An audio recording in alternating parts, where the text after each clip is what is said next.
Ajitdada kingmaker आहेत ते सरकारमधले. अजितदादांनी 55 जागा ज्या उभ्या केल्या, सर्वे रिपोर्ट आतापर्यंत तुमच्याशी बोलत असताना अजितदादांच्या 10 ते 12 जागा दाखवते. पण मी फिरलो 7 दिवस महाराष्ट्रात अनेक ठिकाणी.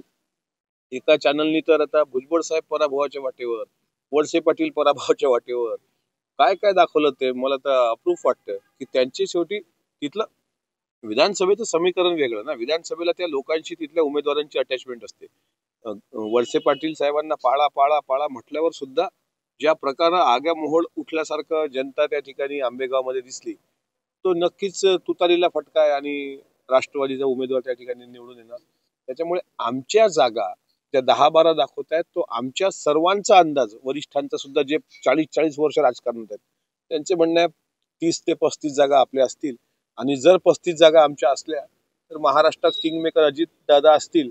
आणि जर तसं असेल तर 25 तारखेला ज्या दिवशी सत्ता सरकार स्थापनेकरता पाचारण केला जाईल, त्यावेळेस मी अजित अनंतराव पवार महाराष्ट्राचा मुख्यमंत्री म्हणून शपथ घेतो की हे शब्द ऐकायला गेल्या 9 वर्षापासून माझे कान आतुरलेले आहेत.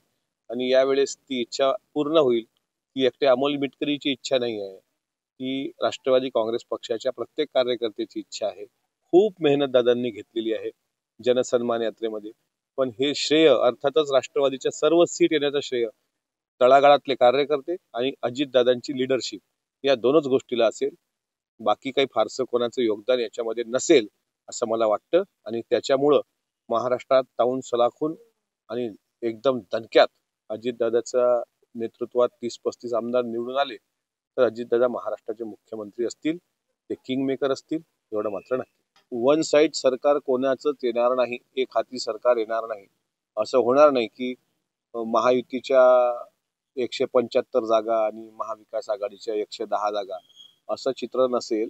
120 100 अशा 2-4 सीटच्या फरकानं महायुतीचं निसट्टा, मला असं वाटतं फार मोठा विजय नाही पण निसट्ट सरकार स्थापन होणार.